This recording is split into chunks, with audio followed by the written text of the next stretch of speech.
Estamos en el capítulo 12. Estamos en plena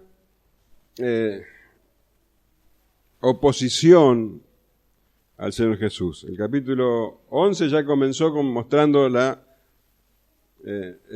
mala recepción del mensaje.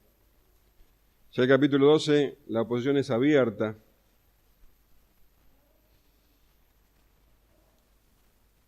Veíamos el domingo pasado que los fariseos ya están vigilando al Señor Jesús para apresarlo o para tenderle trampas, para que Él, digamos, de alguna manera pise estas trampas y se condene solo, ¿no? Entonces le hacen preguntas, como la semana pasada decía, ¿es lícito cenar en sábado?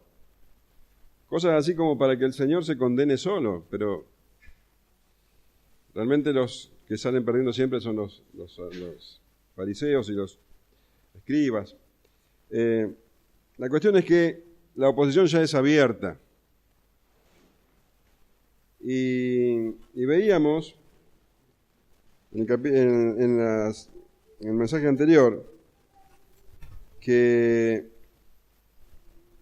el Señor sanó a un hombre con una mano seca en la sinagoga, ¿se acuerdan?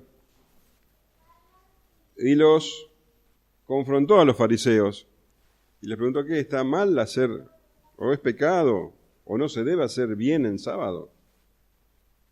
Entonces los fariseos no tuvieron cómo contestarle. La cuestión es que el Señor Jesús le dijo al hombre, extiende tu mano. Y la mano fue sanada. Y termina el pasaje diciendo, y salidos los fariseos tuvieron consejo contra Jesús para destruirle. Entonces, vemos acá a personas con el corazón totalmente endurecido. Ellos realmente estaban en contra del Señor Jesús, pero la pregunta es ¿por qué? Ellos veían los milagros, escuchaban lo que todos escuchaban, Él predicaba, Él hablaba, Él enseñaba, como quien tiene autoridad, dice el capítulo 7, ¿no? Y las multitudes lo seguían. Pero estas personas se oponían totalmente al Señor Jesús. ¿Por qué? Simplemente porque ellos no consideraban, no creían que Él era el Mesías. Este hombre que vino, que dice que es hijo de Dios, que Dios le entregó todas las cosas, lo veíamos en el capítulo 11. Este que dice que es el Señor del sábado, que es mayor que el templo. Este no es el que anunciaban las profecías, porque ellos esperaban otro tipo de Mesías. Ellos esperaban un Mesías que venga a imponer la justicia a sangre y fuego. Ellos esperaban un líder político, un líder militar que aplastara el poder romano y que levantara a Israel de las cenizas donde estaba. Entonces, este hombre que se dice de sí mismo que viene de Dios, no tiene nada que ver con el Mesías que ellos esperaban. No era para ellos. No daba en sus parámetros. Ellos leían en las profecías sobre otro Mesías, no el que estaba ahí enfrente. Para colmo, este hombre no respetaba ni siquiera los mandamientos de la tradición judía.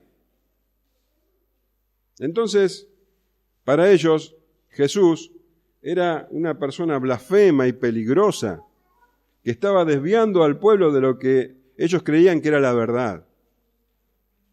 Ahora esto no es extraño en nuestros días.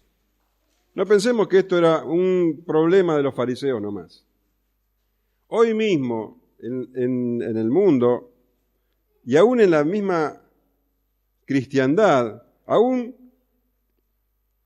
ante aquellos que se llaman a sí mismos evangélicos, pasa este mismo problema. El Jesús de la Biblia no da en sus parámetros. Hoy, este Jesús que habla de juicio, que habla de pecado, no es un Jesús aceptado por muchos. El Jesús que se prefiere, o el Jesús en el que se cree, es otro, uno que promete todo tipo de bendiciones, un Jesús que no exige compromiso.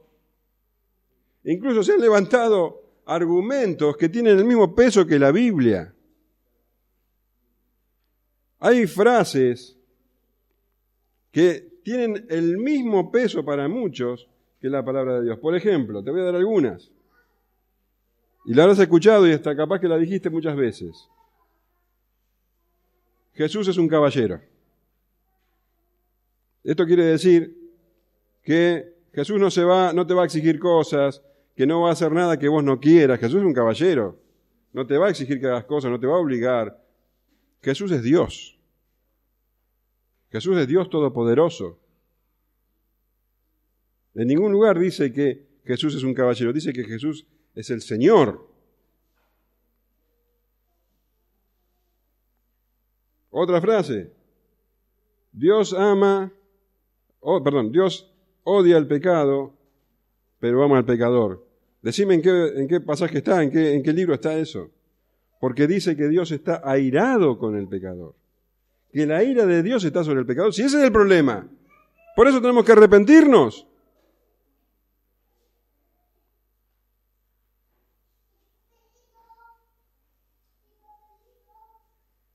Otra. Ayúdate, que te ayudaré. Frases que no figuran en ningún lado.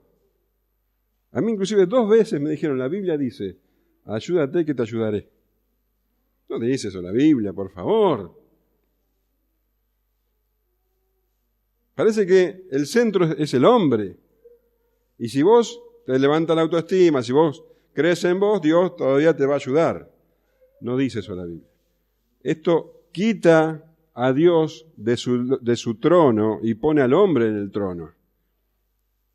Y ese es el Dios en que hoy se cree. Un Dios que es servidor del hombre. No, Dios es Dios. Dios es Dios. Y nosotros podemos estar felices y agradecidos si podemos estar en su voluntad, si podemos hacer su voluntad. Él es Dios, es el amo, es el rey. Entonces lo que pasaba con los fariseos pasa hoy. No se acepta al Dios de la Biblia, al Jesús, al Mesías de la Biblia. Porque ese Jesús, ese Mesías, no está dentro de nuestros parámetros. Ese era el problema de los fariseos. Ese era el problema de los fariseos.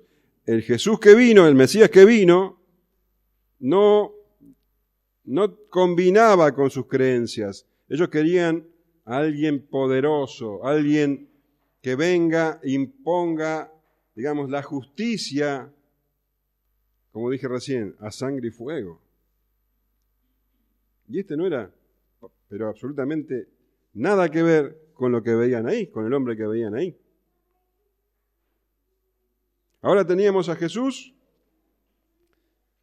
siendo desafiado por los fariseos en una sinagoga, diciendo,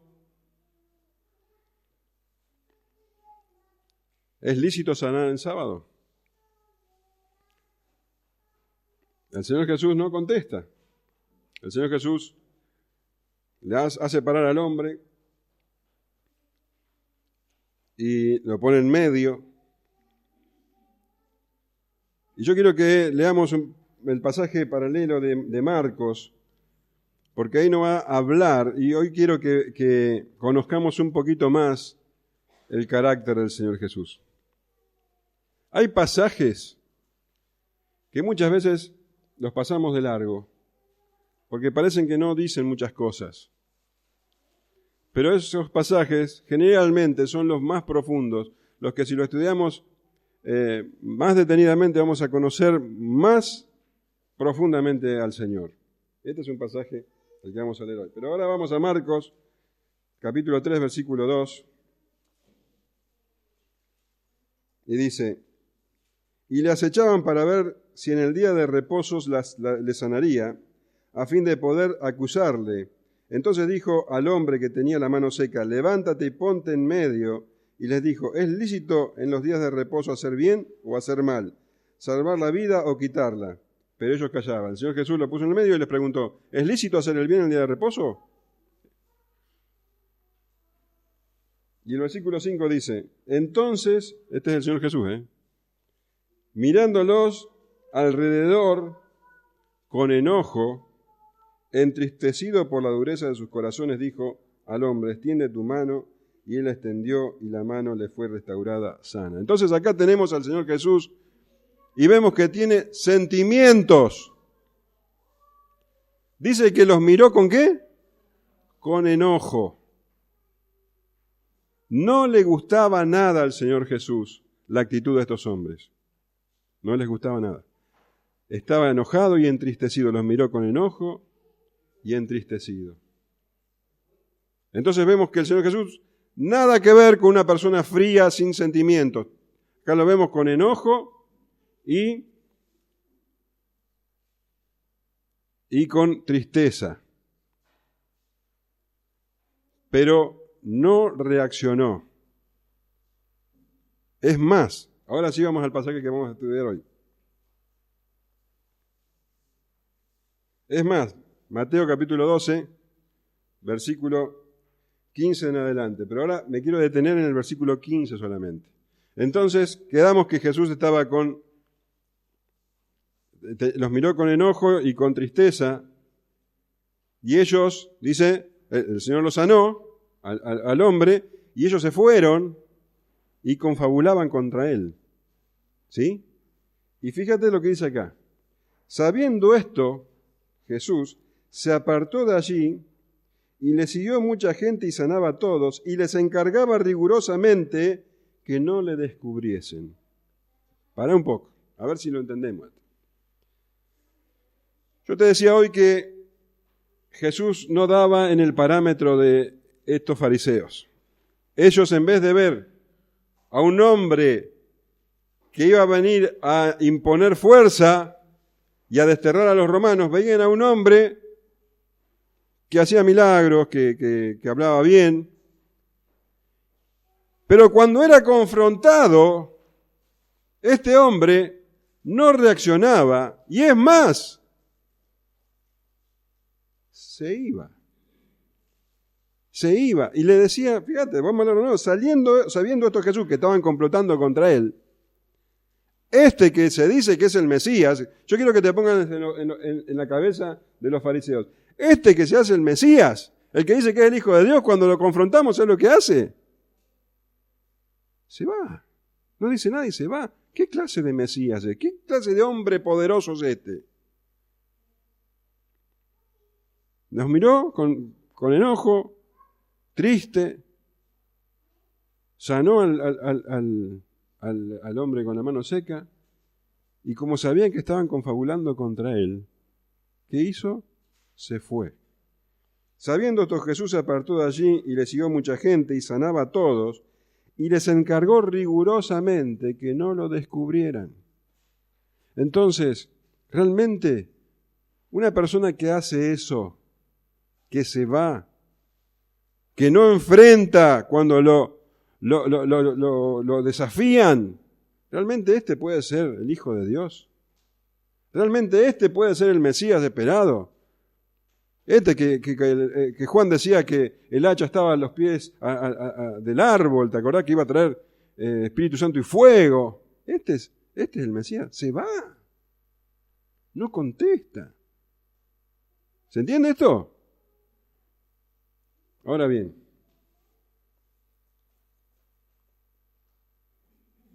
Mateo nos está mostrando que Jesús es el Mesías. Te lo digo todos los domingos. ¿Sí? Entonces, Mateo te pone esta situación, ves al Señor Jesús yéndose y diciendo a todo el mundo, no me descubran.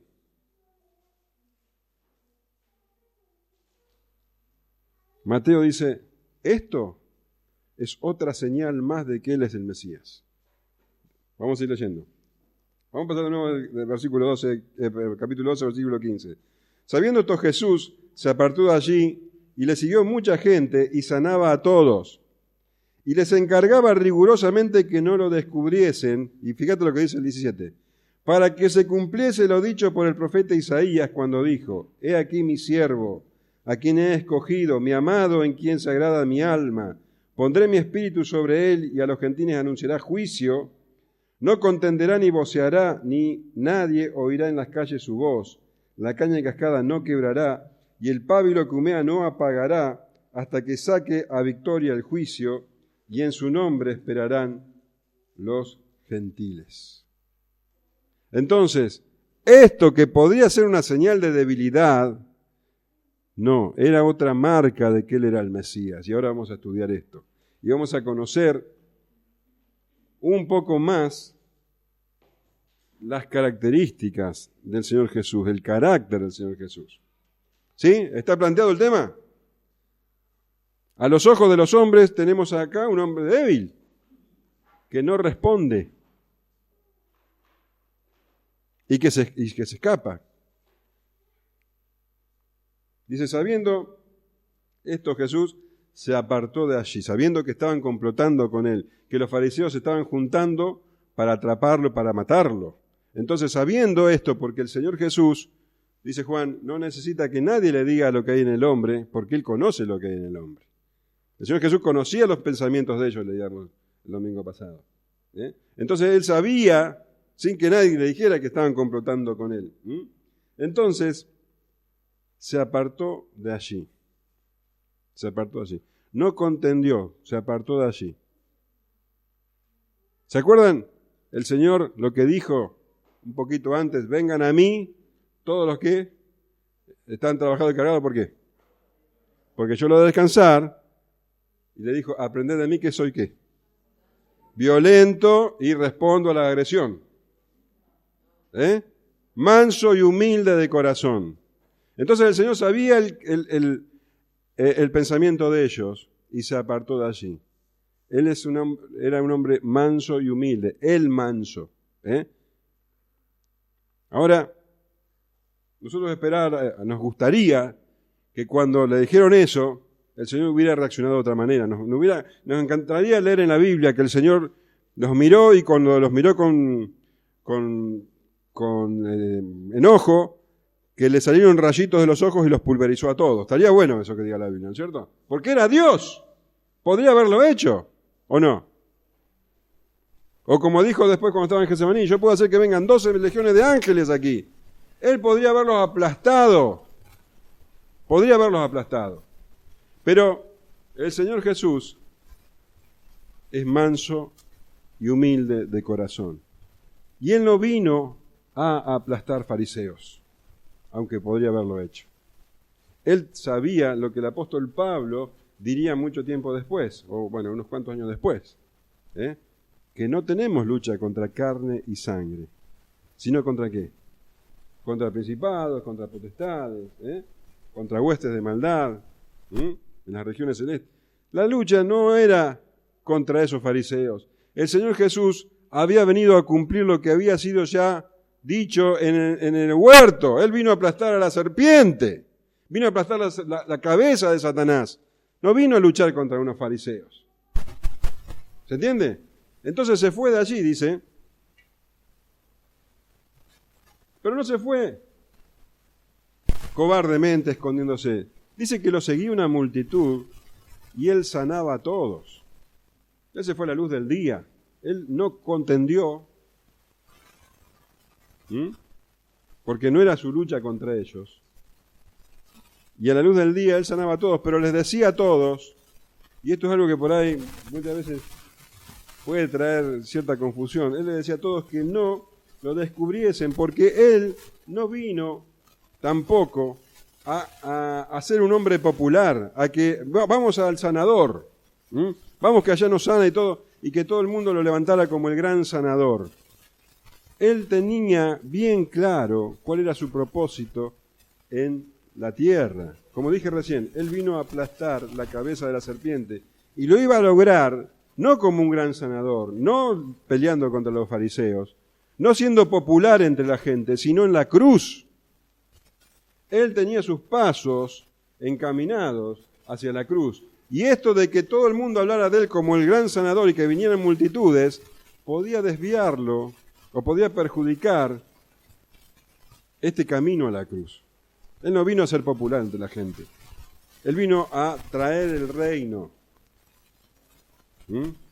Entonces, si bien el hecho de que él sanaba enfermos era una señal de que él era el Mesías, tampoco quería alentar a que todo el mundo lo siguiera por sus milagros de sanidad. ¿Se entiende? Entonces les encargaba rigurosamente que no lo descubriesen. Esto es algo que hizo muchas veces. Sanaba a alguien y decía, no andá, pero no lo comentes, porque él no quería que todo el mundo viniera a él como el sanador. Él vino con otro propósito. Ahora dice que todo esto, dice,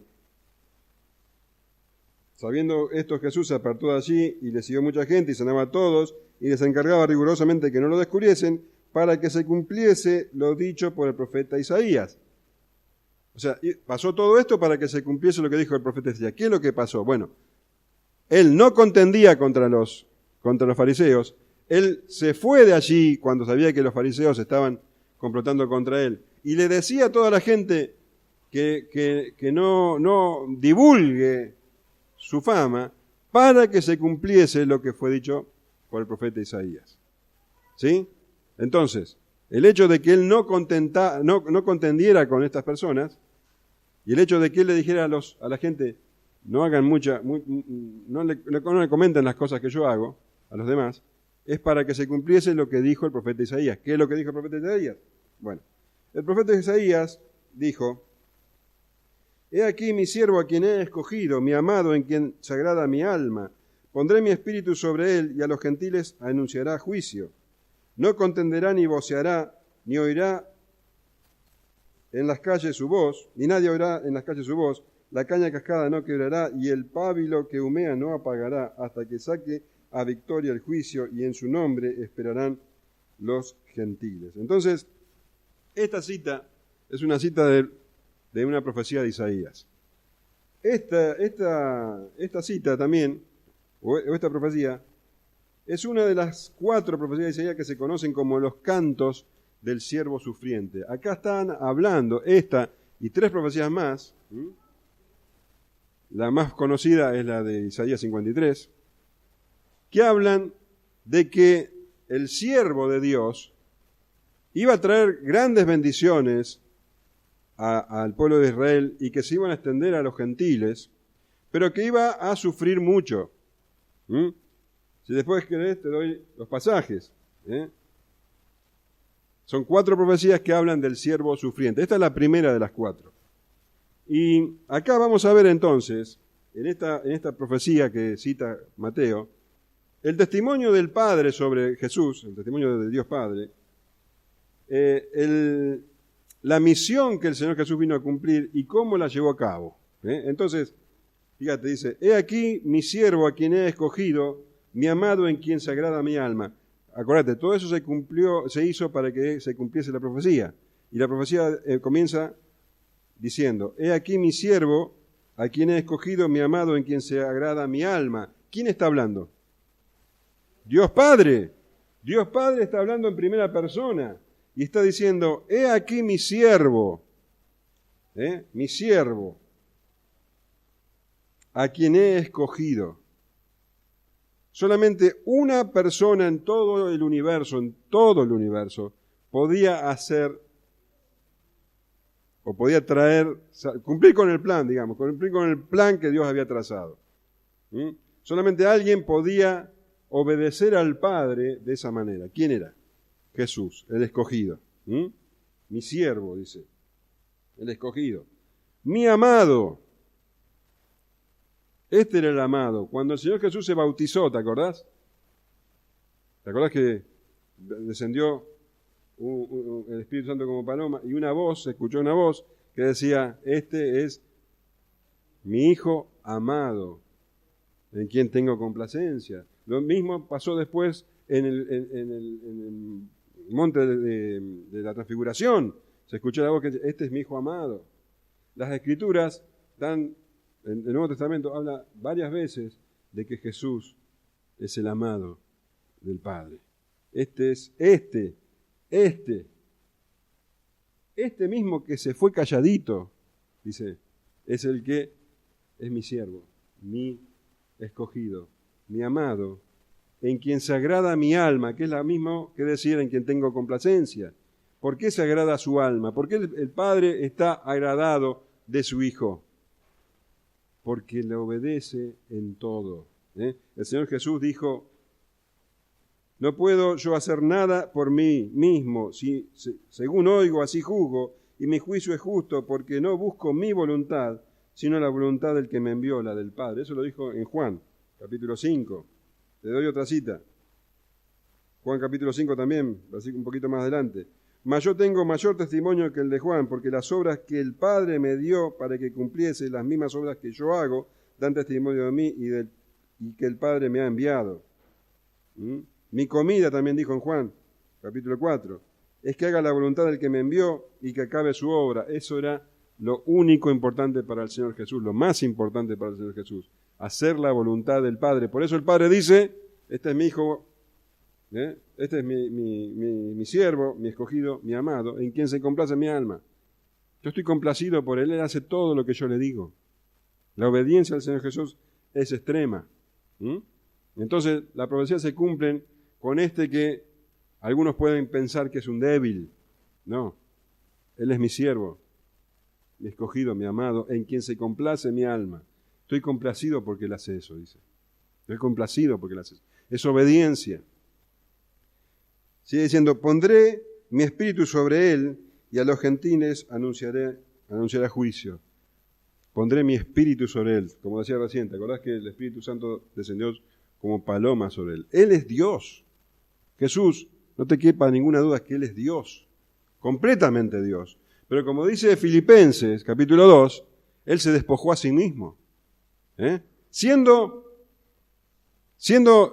igual a Dios, no estimó ser igual a Dios, dice, sino que se despojó a sí mismo, tomando la forma de hombre. ¿Sí? Y humillándose, dice, al extremo de llegar a la muerte de cruz. Entonces Jesús, recibe la asistencia plena del Espíritu de Dios, del Espíritu Santo. Dice, pondré mi Espíritu sobre Él y Él va a actuar siempre en el poder del Espíritu. Y a los gentiles anunciará juicio. Entonces, acá tenés su misión. Jesús, Mesías lleno del poder del Espíritu Santo, vino al pueblo de Israel y el pueblo de Israel lo rechazó, pero su misión no terminó acá, sino que llevará a los gentiles, anunciará juicio, dice. Y cuando habla de juicio, está hablando de lo que cumple la voluntad de Dios, de lo que es recto, de lo que es justo. Entonces, Él va a llevar a los gentiles la verdad de Dios, anunciará juicio. Y más adelante termina, dice, y en su nombre esperarán los gentiles. Él será la esperanza de los gentiles. En este momento que está siendo rechazado por Israel, ya vemos que este rechazo no es el final. Vemos que este rechazo que ahora está sufriendo es solo un momento, porque su ministerio llega a los gentiles, llegará a los gentiles. Entonces, versículo 19 dice, ¿cómo va a llevar adelante este ministerio, esta misión? No contenderá ni voceará, ni nadie oirá en las calles su voz. No contenderá. Es palabra de Dios, no contenderá. No andará discutiendo, no andará disputando, no andará protestando, no andará peleando, no lo hará de esa manera. Él no vino acá a pelear. No contenderá ni voceará. Y esto de vocear, otras traducciones dicen no gritará. Y la palabra en griego se refiere al ladrido del perro. al graznido de los cuervos, a los que hacen tumulto, a los que hacen escándalo. Él no hará eso, Él no viene acá a hacer escándalo. Él es un cordero. Los corderos no hacen escándalo.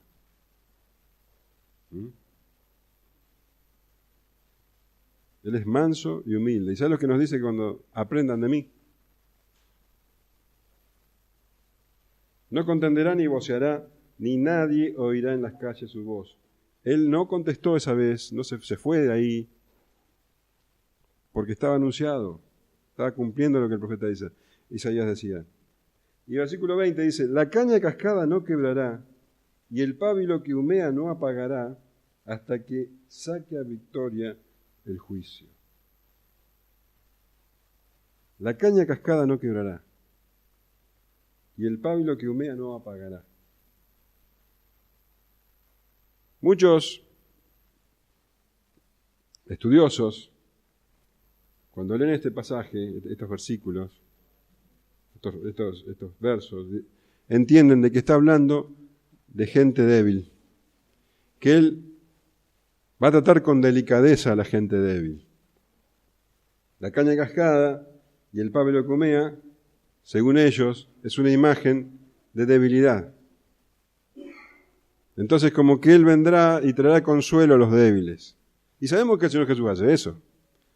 Pero no es lo que está diciendo acá. Según el contexto, no está hablando de eso. Dice, la caña cascada no quebrará y el pábilo que humea no apagará. ¿Quiénes son? La caña cascada y el pábilo que humea. Son los fariseos. Son aquellos con los que Él no va a contender. Ahora, ¿por qué te digo esto? Fíjate, la caña cascada. Vamos a Isaías 36:6.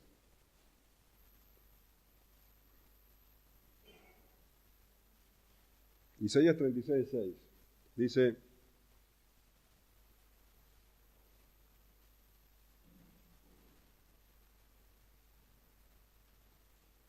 bueno,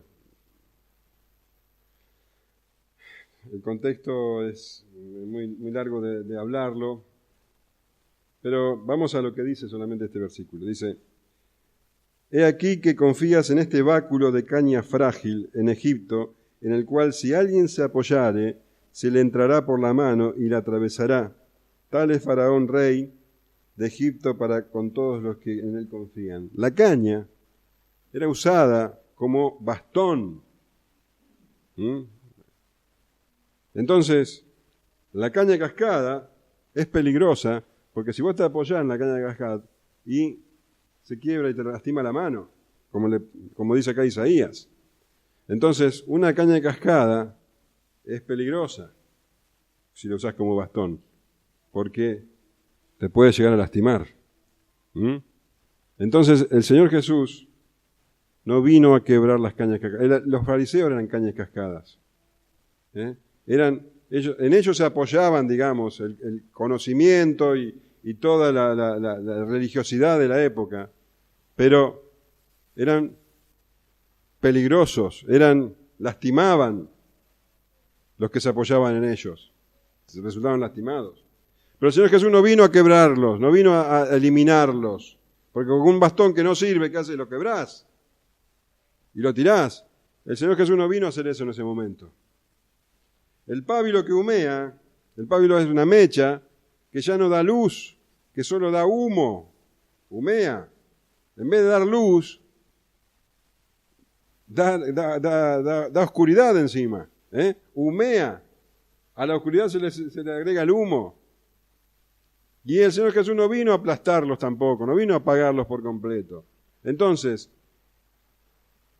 la caña cascada y el pábilo que humea son aquellos que se oponen al Señor Jesús. El Señor Jesús podría aplastarlos, podría quebrarlos, podría apagarlos, pero Él no vino a contender.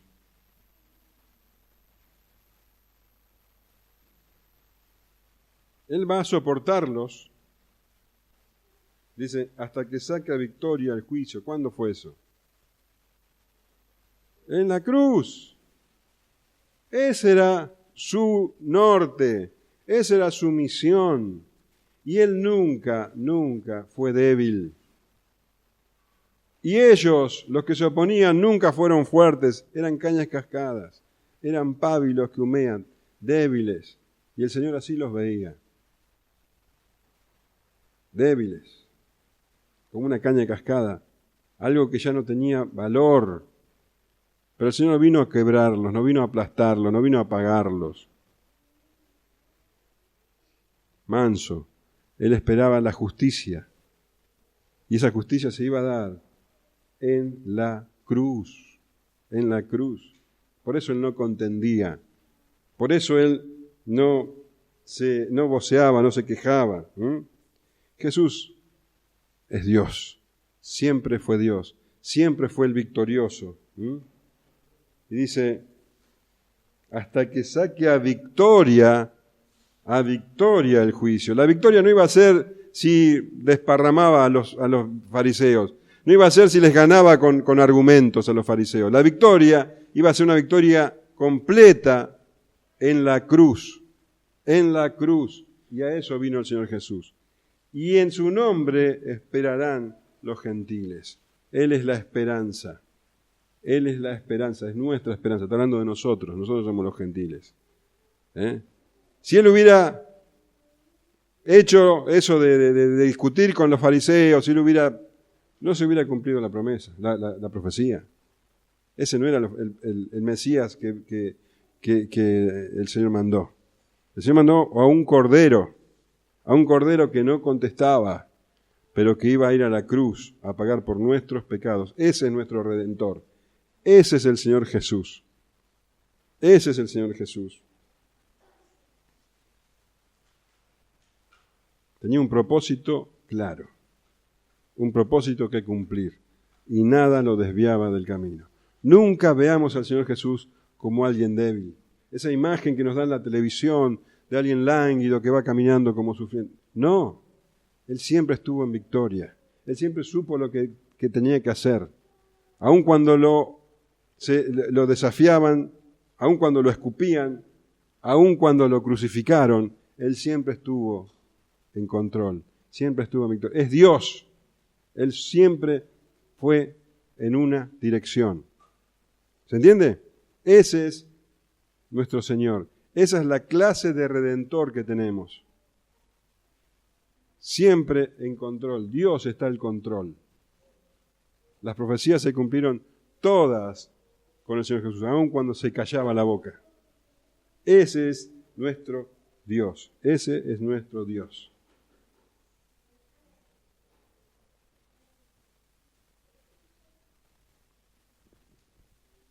Y si hay alguien que está luchando contra Dios, que todavía piensa que tiene valores, que tiene cosas importantes, que todavía no necesita a este Salvador, que es lo suficientemente bueno, hay algo que tenemos que pensar. Él no vino a quebrar cañas ni a apagar pábilos, pero llegará el día en que eso suceda, definitivamente. Va a haber un día de juicio. Va a haber un día donde todos tengamos que estar delante de Él. Y ese día sí que se quebrantarán las cañas, cascadas. Ese día sí que se apagará todo pábilo que humea.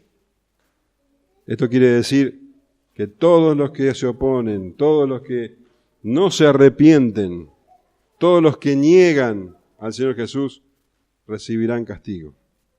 Pero hoy es tiempo de salvación. Hoy es tiempo de arrepentimiento. El Señor Jesús todavía está llamando a los que están trabajados y cargados. Él los hará descansar. Arrepiéntanse, dice. Arrepiéntanse de sus pecados. Arrepiéntanse de sus pecados.